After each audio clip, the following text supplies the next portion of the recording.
Ndugu zangu katika Kristo, na wasalimu wote kwa jina la Bwana wetu Yesu Kristo, mwana wa Mungu aliye hai.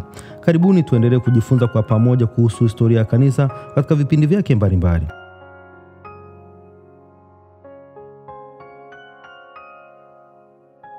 Katika sehemu ya 8 tutaendelea kujifunza kuhusu mafundisho ya uzushi kutoka katika makundi mbalimbali katika historia ya kanisa. Leo tutaliangalia kundi la Gnosticism. Tutatazama mafundisho yao ya uzushi ambayo hayakubaliki katika kanisa. Tuanze kwa kuangalia maana ya neno Gnosis.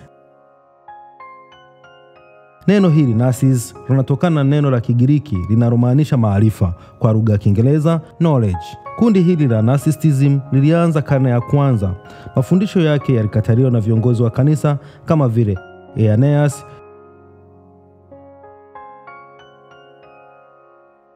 Tertullian na wengine ambao kwa pamoja waliyakataa mafundisho ya kundi hilo.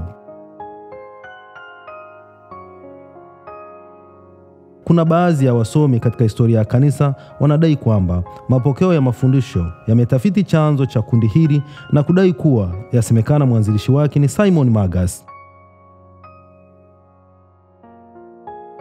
Katika Biblia, Simon Magus anaelezwa katika kitabu cha Matendo ya Mitume sura 8 aya 9 mpaka 12. Naomba ninukuu maelezo kumhusu Simon Magus kama ifuatavyo. Basi kulikuwa na mtu mmoja aitwaye Simon ambaye alikuwa amekwisha fanya uchawi wake katika mji huo kwa muda na kuwashangaza watu wa Samaria, akijiona kuwa yeye ni mtu maarufu.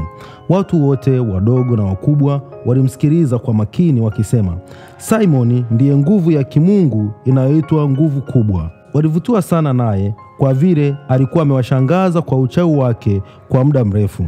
Lakini walipouamini ujumbe wa Filipo juu ya habari njema ya ufalme wa Mungu na jina la Yesu Kristo, walibatizwa wanawake na wanaume. Mwisho wa kunukuu kutoka katika kitabu cha Matendo ya Mitume sura 8 aya 9 mpaka 12.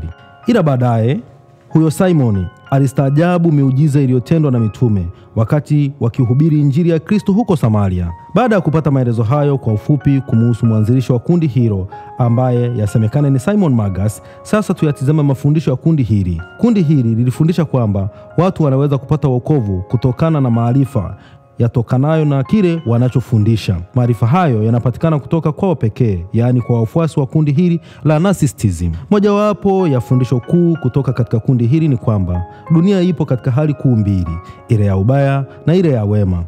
Kila mwanachama wa kundi hili aliamini kwamba dunia imegawanyika katika nguvu kuu mbili za mvutano, ambazo ni ile ya wema na nyingine ya ubaya. Katika filosofi ya Kigiriki, ubaya ulitokana na vitu vilivyo na asili ya dunia. Kwa lugha ya Kiingereza tunaweza kusema evil was associated with matter. Mafundisho yao yaliendelea kudai kwamba wokovu hautokani na mkombozi yeyote au mwokozi, ila kwa njia ya maarifa ambayo huonesha ukweli kuhusu uhalisia halisi wa mwanadamu. Baada ya kupata maelezo hayo kuhusu kundi hili, tuangalie kipengele kinachohusu mafundisho ya theology kutoka katika kundi hili. Hapa tutajifunza kuhusu mambo makuu matatu. Jambo la kwanza ni kumuhusu Mungu. Jambo la pili ni kuhusu uumbaji. Jambo la tatu ni kumuhusu Yesu Kristo. Tuanze kuliangalia jambo la kwanza ambalo ni kumuhusu Mungu. Wao waliamini kwamba kwa kuwa ulimwengu una vitu mbalimbali ambavyo vinatokana na dunia yenyewe, yaani vitu vilivyo katika dunia vipo katika hali ya uovu, hivyo dunia nayo imetokana na uovu.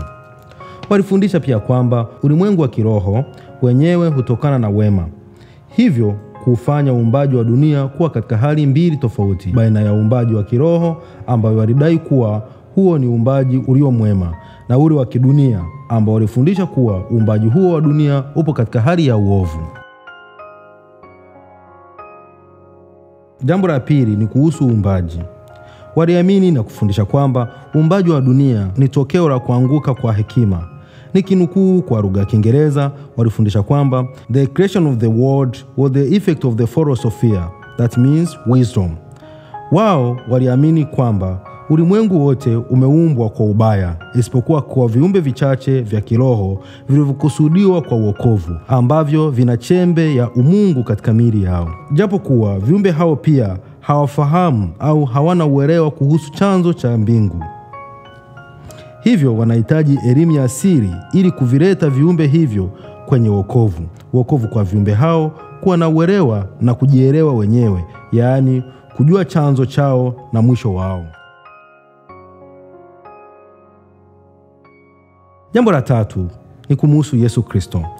Walifundisha kwamba kwa kuwa vitu vilivyo katika dunia hii vipo katika hali ya uovu, hivyo Yesu Kristo asingeweza kuchukua hali ya ubinadamu, yaani kuchukua mwili wa kibinadamu ambao umeumbwa kwa udongo ulio katika dunia. Kundi hili la Gnostic huamini kwamba Yesu ni roho na mwema, hivyo hawezi kuhusanishwa na vitu vya dunia hii kama vile mwili ambao umeumbwa kwa udongo.